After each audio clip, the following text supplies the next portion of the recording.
That's just also. Oh my God. Water. We'll figure. I'll probably do that. We'll figure. You saw the mics on the chair, Chad? Yes, I did. You need to test it or anything? Yep, sounds great.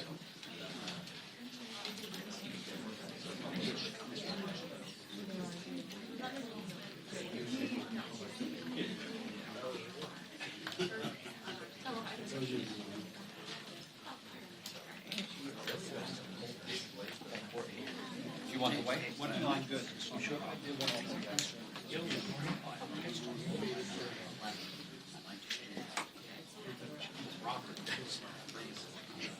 It's over in Street. If not, it's because there's a yeah.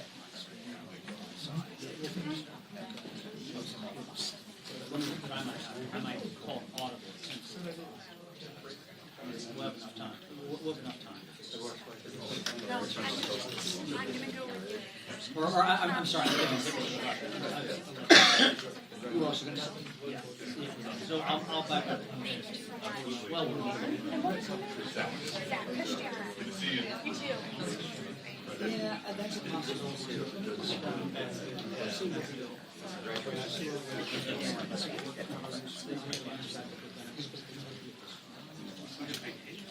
So,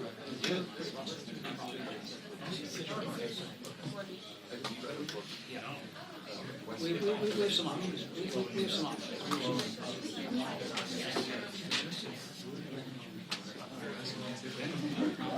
I know.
Yeah, I don't have lighting for that, but you can just see like.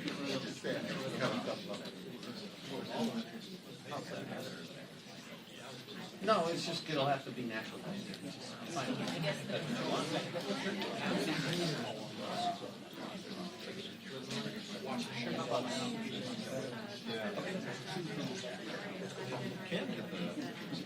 Okay. Great.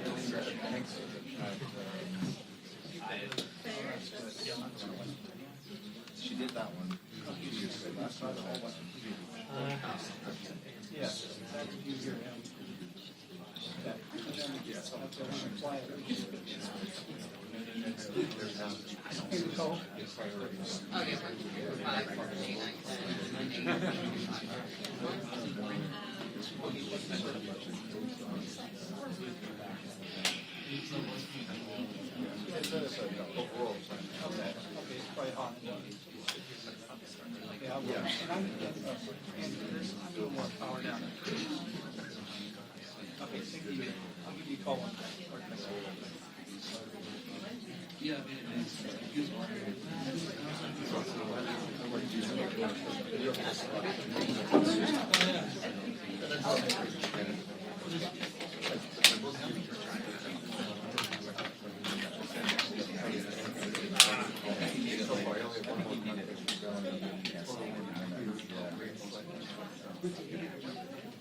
Heads up. Thank you. The sun is shining today. It's supposed to be 70 degrees. That's a good day. Yeah. Wherever you want. Well, good morning, everyone. And I'm sure everyone saw the Democrats' Choose Your Fighter video. Did we all catch that? Well, I'm here to tell you that America and Americans chose their fighter last November. They chose to send President Trump and Vice President J.D. Vance to the White House. And Americans chose Republicans to lead the U.S. House and Senate. The American people chose us to fight for lower taxes, energy dominance, and a secure border. Americans also chose us to fight for common sense, not for hatred and lies like the Democrats are spreading. On top of spreading lies and hatred, since President Trump's return to the White House, Democrats have repeatedly embarrassed themselves and their party. Look no further than last week's joint address. Their derangement was on full display for all Americans to see. I mean, Rep. Al Green was removed from the chamber for his outlandish behavior. Multiple Democrats walked out. Now, the ones that stayed, they held up cute little signs, though. And the minority leader, he couldn't find one thing that he could support. Seriously? He couldn't find one thing that he could support? A speech that honored America and its people? Sadly, they refused to stand for a child battling cancer, a future cadet's appointment, returning the hostages home. I mean, those are horrible things to stand for, right? I would never applaud those. Democrats don't. We're talking about patriotism. We're talking about pride in our country. They can't stand for that. They're the party of hate. And they hate little kids. They hate America. Maybe Democrats should just join us in building a more prosperous nation. And then on Thursday, nearly 200 Democrats endorsed Rep. Al Green's behavior and his disruption. Then they disrupted proceedings by singing songs on the House floor. Let's be honest, things just aren't going real well for the Democrats right now. And what do they stand or fight for? No one really knows. And don't take my word for it. One progressive Democrat said, and I quote, "There was definitely frustration about the lack of guidance or plan." Another one said, and I quote, "People are super pissed that we didn't get more direction from leadership." Well, be careful what you wish for. According to reports, Democratic leadership held a closed-door meeting to berate them for their behavior. We'll see if berating the members is a useful strategy. Because deranged Democrats, they have no vision, they have no plan, and they still have no leader. They need something. And since their leadership has given them no guidance, as a member of House Republican leadership, I encourage Democrats to stay the course. Keep hating. Keep doing what you're doing. Democrats hate so much of what President Trump stands for and what the American people stand for that they are willing to shut our government down. They want service members and Border Patrol agents to work without pay. Small businesses not to be able to obtain SBA loans. The Democrats want relief projects to be delayed, national parks to be closed. They want WIC to run out of funding. This is what the Democrats want. What Democrats actually want is nothing more than disruption. Democrats have become chaos agents. Democrats are deranged. Their disarray is on display for all of the American people to witness, and Americans will witness them attempt to shut the government down. And if a shutdown happens, the Democrats will own it. Just listen to what some of their members have said. One said, and I quote, "I'm not voting for a CR of any length." Now, they might want to read the text before they say that, because the text wasn't even out when they said that. Another said, "We'd rather close down the government." And look at the House Democratic leadership letter from Friday, just filled with lies. I mean, nothing but lies. It says that this clean CR is filled with cuts. The American people are smarter than that. A clean CR, listen to it, continues to fund the government. They might need to go back and take a high school civics course. Or perhaps they're just intentionally lying or fear-mongering. I'll presume that it's the latter. But despite this, House Republicans will remain focused. We will continue to focus on fighting for common sense. We will not be distracted from delivering on the mandate for the American people. We will pass this clean CR, which freezes spending to keep the government open. It protects Social Security, Medicare, and Medicaid, and allows ICE to continue deporting illegals. It will give the Trump administration time to secure our border, and it will give Congress time to focus on delivering on the mandate in our one big, beautiful bill. President Trump supports it, and we just heard the same from Vice President J.D. Vance this morning. I look forward to seeing Democrats explain to their constituents why they collectively want to shut the government down. It'll be an interesting week. So now I'd like to turn it over to Representative Celeste Maloy, a member of the House Committee on Appropriations. Celeste? I'm here to tell you why I plan on supporting the CR. As a brand new member of the Appropriations Committee and a fairly new member of Congress, I ran on right-sizing our government, cutting back government overreach, and eliminating waste, fraud, and abuse. Usually we don't think of a CR as the way to do that, but we have an administration I think has demonstrated a commitment to finding waste, fraud, and abuse and making sure we're not paying for more government than we need.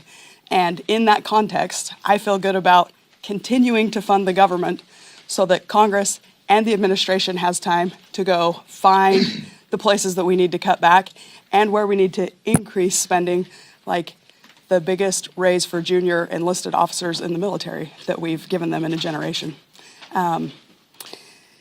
This allows us to focus on tackling the waste, fraud, and abuse without any poison pills. And I think that's what's best for the American people. I think that's what's best for my constituents. So I'm going to support the CR and then get to work as a new appropriator on making sure we're doing our constitutional duty of controlling the purse strings and appropriating for next year.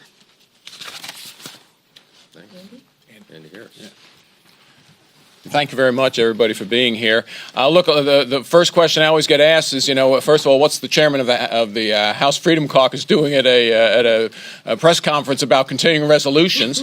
Well, I'll tell you, the bottom line is that a continuing resolution is usually the first step to an omnibus bill. That's why traditionally the House Freedom Caucus has opposed continuing resolutions. This clearly is not. This is a continuing resolution that goes to the end of the fiscal year and therefore negates the need for any consideration of any omnibus bill.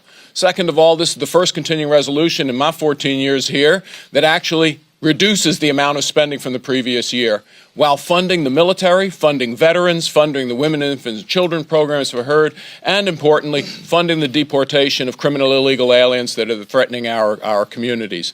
So I'm 100% behind this continuing resolution. This is not your grandfather's continuing resolution. This is a different type of spending bill that I think is the way that we need to do it in order to keep the Trump administration, Elon Musk, and DOJ to continue its promise to the American people to fight fraud, waste, and abuse in the federal government and increase its efficiency. Again, 100% support. The Freedom Caucus has issued its support of the yesterday issued its support of the continuing resolution. Thank you. Thanks, Andy. Last week, we celebrated President Trump's countless victories for the American people during his joint address to Congress. This week, Congress must pass a continuing resolution so the American people can continue to enjoy win after win after win. This is the way forward, but unfortunately, Democrats in Congress would rather throw temper tantrums fueled by their hatred for President Trump than keep the government open and working for all Americans. Minority Leader Hakeem Jeffries came out against our CR, as our conference chair mentioned, before the text was even released. And now, the only way to defend his nonsensical position is to fearmonger and spread outright lies about the bill's contents. Jeffries says our CR cuts nutritional assistance and veterans' benefits. In fact, our CR increases spending in those areas. He also said it does nothing to protect Social Security, Medicare, and Medicaid. In fact, our CR does protect Social Security, Medicare, and Medicaid. And it does all of this while keeping overall spending below current levels. His lies are shameful. Congressional Democrats have made it clear where they stand, and it is not with the American people. Remember, a vote against our CR is a vote to shut down the government and strip resources from service members, veterans, vulnerable children, the elderly, and many, many more Americans. But don't just take my word for it. It's the same message Democrats have preached for years. Today, House Republicans will pass a responsible CR to keep the government open and to ensure American communities are taken care of.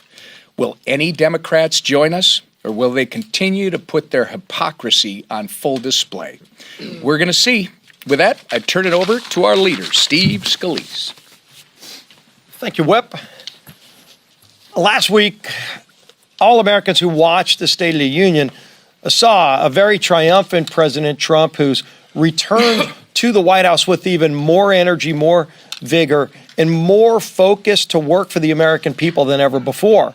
Laying out in just 6 short weeks how much he's already done to fulfill the promises of the campaign, to deliver on the mandate that 77 million Americans came to the polls and said, we want to change the way Washington works. And they sent President Trump and J.D. Vance as the vice president to go and accomplish those things. And in 6 short weeks, so many of those things have already been accomplished, or the work and the foundation has been laid to get that done. And what did we see from the Democrats? As Lisa McClain talked about, sitting down, not even celebrating a 13-year-old boy who just beat his battle with cancer and was made an honorary member of the Secret Service. One of the most touching moments I've seen in a lot of State of the Unions, and they couldn't even stand up for that. My friends, the Democrat Party of today is a leaderless, rudderless ship. They have no direction. They have no ideas. They have no concern about the successes of the American people. They can't applaud victories for the American people. They couldn't even applaud paying tribute to the widow of a woman whose husband, as a police officer, was slain in the line of duty. That's who the Democrat Party in Washington is.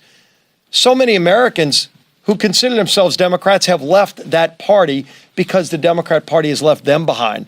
A lot of those Democrats voted for Donald Trump and voted to put us in the majority, both in the House and Senate, because they're tired of the hatred and the anger that fuels today's Democrat Party. They want to see people that are going to go to work fighting for them. And that's what we're doing. Today's another example of the House doing its job.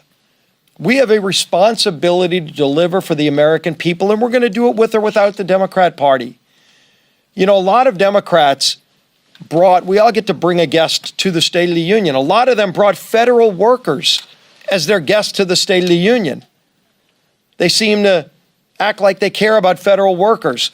You saw a lot of Democrats over the last few weeks show up at federal buildings with some federal employees who haven't been able to find their federal headquarters to go to work for the last 3 years, using COVID as an excuse, but they showed up to protest, to rally against rooting out waste, fraud, and abuse in government. But ironically, those same Democrats who claim to care about federal workers Today, almost all of them will vote to furlough those federal workers that they claim to care about. How's that for showing appreciation for the people who work for this federal government? You know, and all of them have said quotes, and the speakers laid out a great video that lays out a lot of the quotes that Democrats have made over the years about shutting down government. Yet today, many of them will vote to shut down the government. And for what reason? As it's been pointed out, Hakeem Jeffries came out against the bill before the text was even filed. And still to this day, if you watched in Rules Committee last night, you heard lie after lie by Democrats who were saying things that aren't even in the bill. You know, maybe 99 pages is too long for some of them to read. We gave them the whole weekend to read the bill. They can still read it through today. The vote's going to be this afternoon. But they don't want to read the bill. They don't want to know what's really in the bill. They're just fueled by anger. Anger that Donald Trump won the election. Anger that 77 million people went to the polls and demanded a change in the way Washington works. Well, I've got a message for my Democrat friends out there. Whether you like it or not, the American people demanded change, and we're going to deliver that change for them with or without this wild, reckless, far-left, progressive Democrat Party of today. They don't represent the American people. They're fighting against the will of the American people. But we, as the Republican majority, are going to deliver for those families who are struggling, who want relief, who want help, who want to get Washington off of their back and want lower costs. We're going to do that. We passed a bill over to the Senate. We're going to urge our Senate, once we finish this bill, the Senate's got to start moving on the House budget that we sent to them weeks ago. Everybody's got a job to do around here. We're going to do ours today.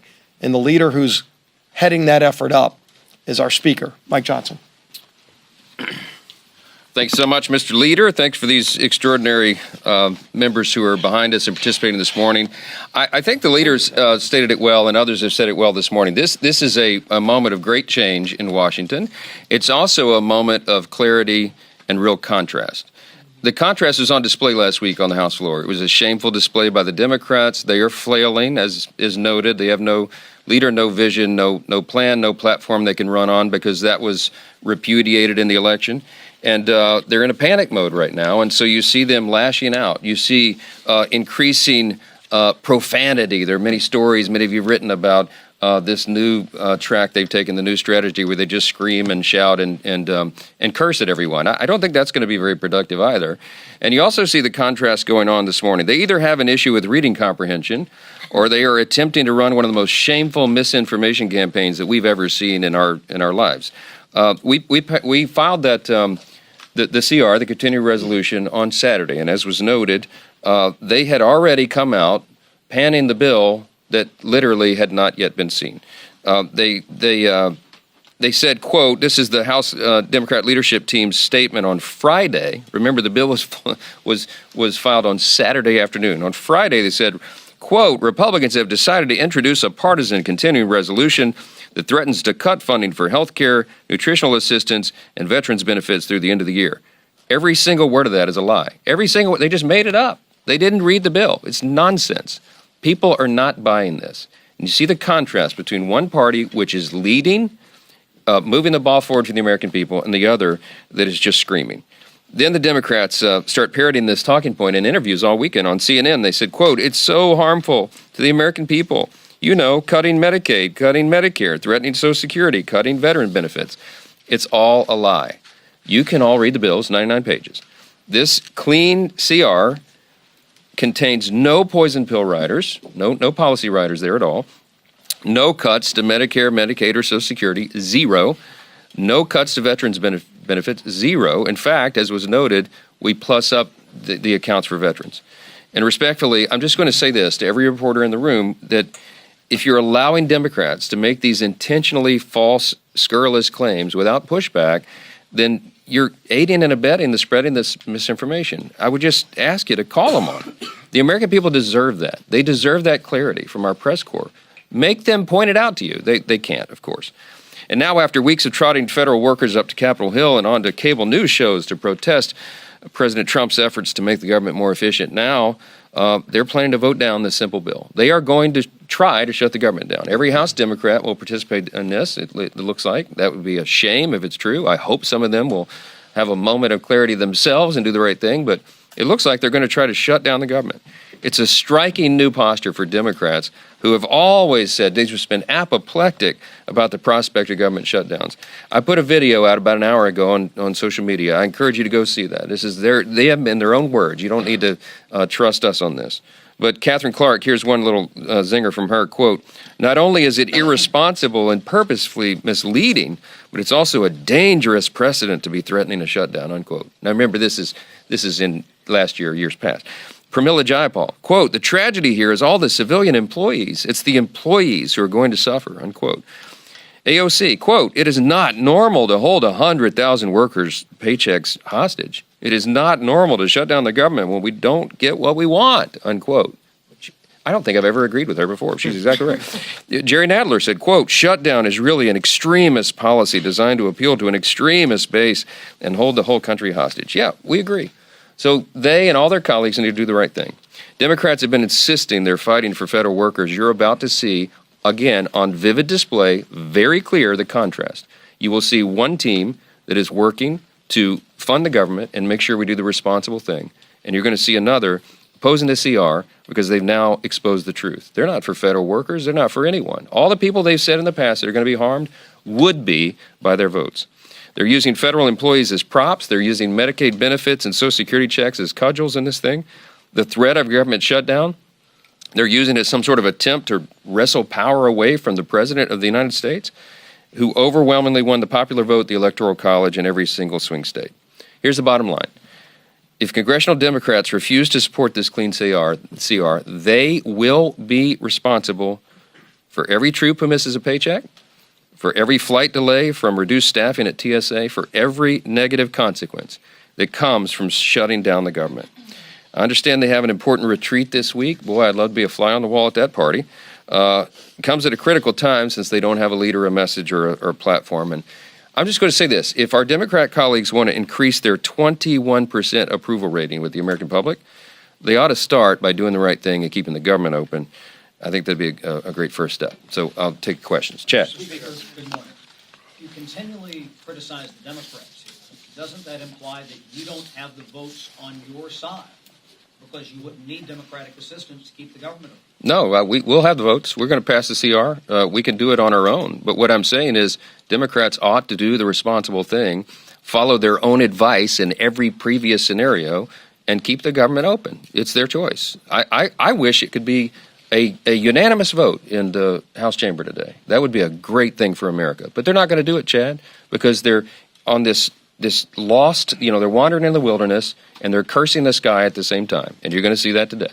They're going to vote no, and they're going to come out and try to pan it, and they're going to lie about it. And we're calling on you guys to call them to account. Make them tell you the truth about the bill. They didn't read it before they said all that nonsense. So ask them that. Ask them how they, Manu. The president went after one of your own colleagues yesterday, Thomas Massey, who does plan to vote against this. He says he should be primary. Do you agree with the president? Should Thomas Massey be primary for his vote against this? Look, I'm in the incumbent protection program here. That's what I do. Speaker of the House, and you know me and my style and my, the way I do this job. I don't, I bless those who persecute me, right? So Thomas and I have had disagreements, but I consider Thomas Massey a friend. He's a thoughtful guy. I guess he'll tell you he's doing what he thinks is right on this. I just vehemently disagree with his position, but I'll leave it at that. Mr. Speaker, you in the past did not vote for CRs when you were a rank and file member. You have said in the past that you were done with short-term CRs. By my count, my math might be a little off. This will be the 5th continuing resolution that you're presiding over as Speaker of the House. Yeah. What do you say to your conservative colleagues who have heard you in the past promise that you were going to start to go through a regular appropriations process, but yet again find themselves in a position where they have to take a difficult vote on a CR? Yeah, it's a great question. I'll rewind and replay the chairman of the House Freedom Caucus here, Dr. Andy Harris, who said it so well. This is a different CR than anything we've seen in our careers in Congress. I've been here 8 years. He's been here a bit longer. It normally is something that's a patchwork to give us more time to try to get to the appropriations process. This is totally different. A year-long CR, which is the first that I think we've had, I don't know that there is a precedent for an actual year-long CR. It solves the problem because it freezes federal spending. It takes care of these immediate priorities that have been articulated here, and it allows us to move forward with changing the size and scope of the federal government. There is a seismic shift going on in Washington right now. This is a different moment than we have ever been in. The DOJ work is finding the massive amounts of fraud, waste, and abuse. We have a White House that is actually dedicated to getting us back onto a fiscally responsible track. We're going to scale down the size of the bureaucracy and the agencies, which has become the fourth branch of government. None of that was present or true before. When I became Speaker, I inherited a real mess. We had Joe Biden in the White House. We had divided government, and it was a very difficult thing for us to navigate through. I didn't get to do anything I wanted or thought was really important for the country. I did what we had to do, what was necessary, what we could get 218 votes for. This is a totally different scenario. By doing the CR this time, it actually is the responsible play and the conservative play, because we are conserving the resources of the American people. And this is something that all of us have wanted to do our whole careers, and we now have the opportunity to do it. So will this be your last CR, sir? Will you support a CR? Well, yeah, this is what I expect, is that this White House is going to actually do its job. What a concept. This White House is going to send us a budget that hasn't been done in a while. This White House is going to send us a budget that's going to request funding for a smaller, leaner, more efficient, effective, accountable federal government. That is a new paradigm for us, and we're excited about that. That's what we'll be working on as soon as we get FY26 off the table. FY25, we turn to FY26, and that's when we have all the cuts and the savings that will be actualized at that point. There's a process, as I've explained in here. You have to qualify those savings, you got to quantify them, and then you codify them. Well, the codification process comes for FY26. You're going to see the administration and the Congress working in tandem to provide and present a better government for the people. And that is something many of us ran for Congress to do. That day is now upon us, and we're excited about it.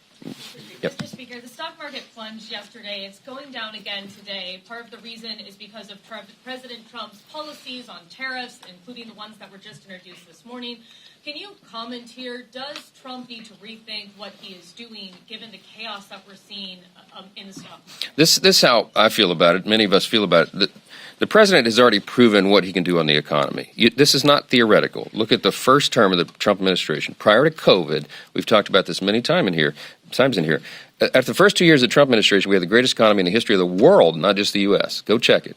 We had every demographic was doing better. All boats were rising. We had a thriving U.S. economy. We were booming, and that's because of the policies and the strategy that President Trump led and delivered.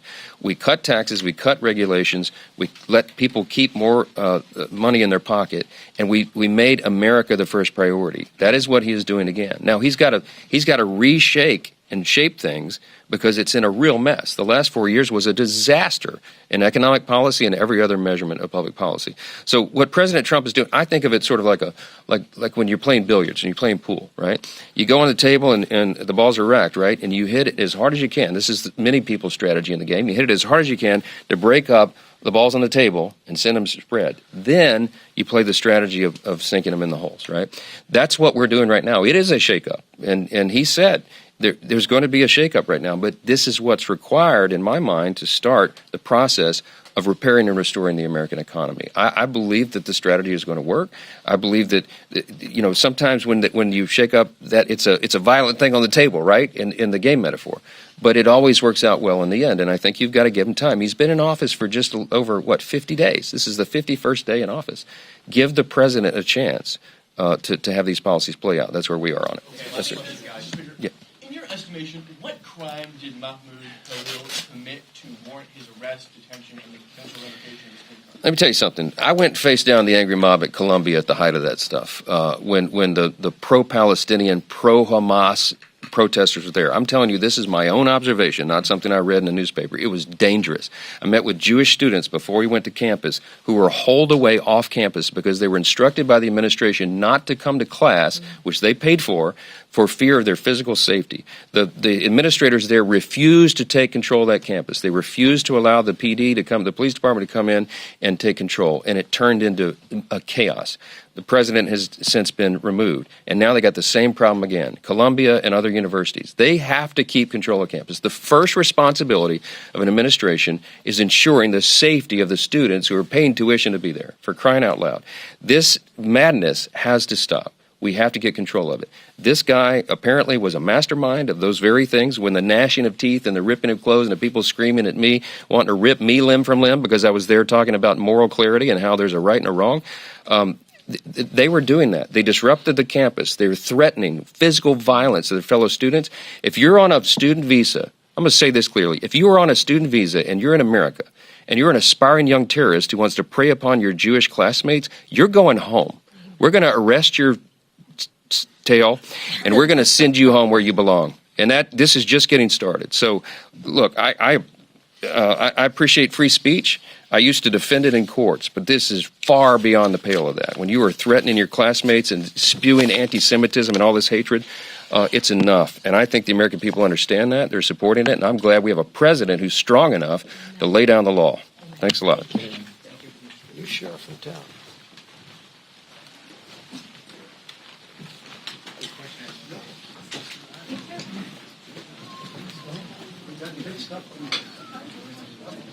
I'll be right here.